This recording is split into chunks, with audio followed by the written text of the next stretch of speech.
Olá, mais uma vez, estamos na segunda aula deste módulo que nós estamos falando sobre o mandato social. Nós falamos na aula anterior sobre período do mandato, período eletivo, quantas vezes a pessoa pode ser reeleita, qual é o período, o tempo, né, de 4 em 4 anos, 2 em 2 anos. Nós citamos até um exemplo pessoal que eu mesmo registrei uma instituição com um período, né, eletivo aí de 10 anos. De 10 anos. Então, nesta aula, nós vamos falar agora sobre a condição de perda deste mandato. O que uma pessoa que faz parte de uma diretoria executiva de uma instituição, né, o que essa pessoa poderia fazer para poder perder o seu mandato, o que ocorreria, né, o que estabelece o mandato social de acordo com a lei, ok, de acordo com o Código Civil, o que a pessoa, no exercício da tua função, dentro de uma organização da sociedade civil, o que ela cometendo de forma contrária aos preceitos legais que dá à instituição o direito, através da sua assembleia, de comunicar a esta pessoa que ela está perdendo o seu mandato. Nós vamos tratar ainda se essa pessoa tem a condição de defesa, o que pode estar acontecendo. Pois bem, é isso que nós vamos ver nesta aula agora, e nós estamos no artigo 20. Lembrando que nós estamos agora de uma forma um pouco dinâmica nesta aula, não utilizando mais a tela do computador, mas uma televisão, e você tem aí, já desde a aula anterior, a cópia do Estatuto Social que dá base a essa aula aqui que você está assistindo. Na verdade, o curso todo que nós estamos tratando, né? Como eu digo aqui, como um paulistano da gema, tintim por tintim. Nós estamos falando sobre cada um dos artigos e, obviamente, né, essa cópia desse Estatuto Social é de direito de cada aluno que está aqui fazendo o curso para adaptar. Adaptação ele pode estar realizando para a instituição na qual ele faz parte, ou você que é um profissional da área contábil, ou você que é um profissional do direito, ou que valha, você tem a condição aí de utilizar. Paulo, professor, esse é o modelo que você utiliza? Nós fizemos dentro desse modelo algumas não, né? Muitas adaptações, e lembrando, como eu citei já em outras aulas, é muito relativo o estatuto social, quando você envia para o cartório, para que ele não volte com exigência. Tá bom? É algo que eu vou comentar aqui, que faz parte de um outro curso, o curso de legalização de uma associação, mas nós dependemos muito até mesmo do estado de humor, pasme, o estado de humor da pessoa, do agente vistor dentro do cartório. Porque eu já peguei exemplos, já vivemos fatos dentro da Nogueira Consultoria do Terceiro Setor, que é a empresa na qual eu sou um dos sócios, que deu a origem à Escola do Terceiro Setor. Nós já demos entrada numa instituição, numa associação, com o estatuto idêntico ao exemplo que o próprio cartório deu para os seus contribuintes aí, né, para as pessoas que enviam documentos para ser registrado. E o agente vistor recusou o estatuto que eles mesmos deram como base para ser realizado. Então nós fizemos algumas adaptações, né, o nosso setor, né, jurídico e legal fez algumas adaptações aí e tem dado certo.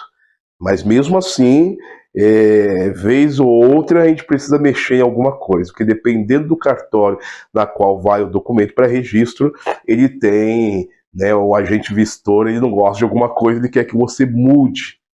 Isso falando aqui do município de São Paulo. Dependendo do estado e do município que você está, as coisas podem ser muito brandas aí, diferentemente daqui de São Paulo. Branda que eu estou dizendo, não que o cartório deixe passar tudo, mas que seja, né, um pouco mais maleável nas suas ações, né? Eu faço votos que seja assim.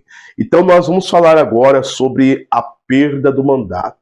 A perda da qualidade de membro de uma diretoria executiva ou do conselho fiscal, e aí nós estamos falando do presidente, do vice, do secretário, do tesoureiro e das pessoas que compõem o conselho fiscal ou qualquer outro órgão administrativo que a instituição que você faz parte possa ter.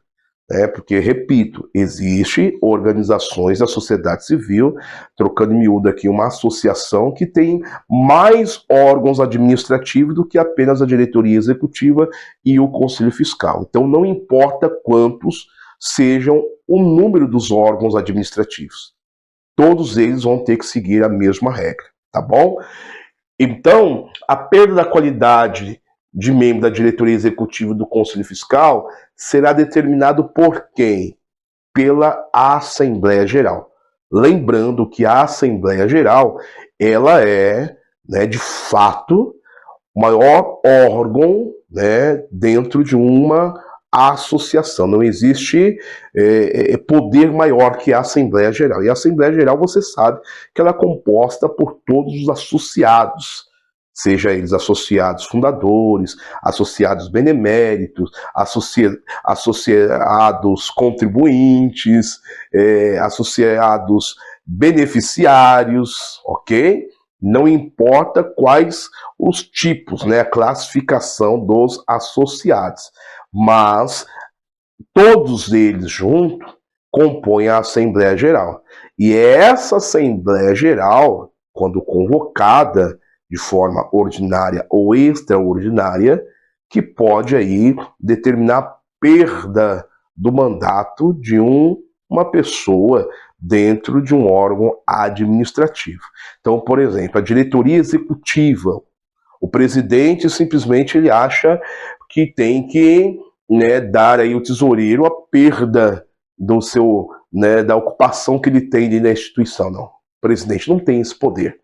Eu sou o presidente da diretoria executiva. Não há o mínimo problema que você é o presidente da diretoria executiva, mas você não é a Assembleia, você não fala pela Assembleia Geral como um todo. Você pode convocar a Assembleia Geral, mas você não pode falar por ela. A diretoria executiva não pode falar pela Assembleia Geral. E nem a Assembleia Geral, de repente um membro da Assembleia, da diretoria executiva, por exemplo, querer dar ali a perda de mandato para alguém do Conselho Fiscal. E nem o Conselho Fiscal para a diretoria executiva. O Conselho Fiscal pode convocar uma Assembleia Geral para ser votado isso, assim como a diretoria executiva, mas simplesmente esse órgão da diretoria executiva ou o Conselho Fiscal por si só não tem esse poder. O que eles podem fazer na pessoa que representa ali, no caso, o presidente ou a pessoa que representa o Conselho Fiscal, ali eles convocarem uma Assembleia Geral com a ordem do dia, de excluir, de dar o comunicado da possibilidade de perda de mandato de algum membro, tá bom? Mas somente a Assembleia Geral que tem esse poder. E a Assembleia Geral tendo esse poder, sendo admissível somente havendo justa causa. Então a Assembleia Geral não vai admitir simplesmente por uma questão, como eu posso dizer, de vaidade, briga partidária, política. Professor, mas existe isso dentro das instituições? E como? E como isso existe? Dependendo do tamanho da instituição, então isso é muito comum de acontecer. Muito, mas muito comum mesmo de haver. Então, ela não pode, a Assembleia Geral, acatar um pedido que seja do Conselho Fiscal ou diretoria executiva, simplesmente por uma questão partidária, política e dentro da associação. Ela tem toda uma forma, ela vai ter que admitir isso somente se houver justa causa, assim reconhecida através de um procedimento disciplinar.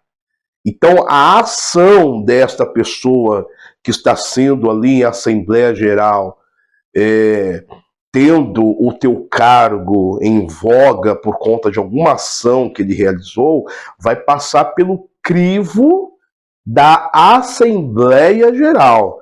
Primeiro crivo para saber, um crivo administrativo, para saber que o que a pessoa praticou cabe ou não dentro da possibilidade dele perder o mandato. Essa é a primeira questão. Não é assim, já vamos excluir, perder o mandato, acabou. Perdeu o mandato.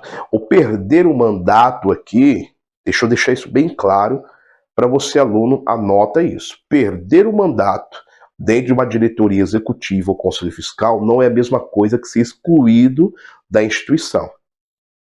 Por exemplo, o vice-presidente, por alguma ação que, passando pelo crivo disciplinar da Assembleia Geral, dá a ele a possibilidade de perder o mandato e depois na análise verdadeiramente observou-se que faz jus, que ele tem que realmente perder o mandato. Mas ele continuará tendo a condição de permanecer como membro, né, como um associado da instituição na qual ele perdeu o mandato da direção executiva ou conselho, mas ele ainda pode permanecer como um associado. Dependendo do que ele realizar como um associado, ele pode ser excluído. Tá bom? Então não confunda, perdeu o mandato e saiu fora da instituição. Não. Ele permanece na instituição como um associado. Ele faz parte. Só que há casos que ele pode ter cometido algo tão grave como membro de um órgão administrativo que ele será de fato, já direto, perder o cargo, certo? Como também ser excluído da instituição. Então nós vamos ver na próxima aula o que seria esses procedimentos disciplinar, tá bom? Até a próxima aula.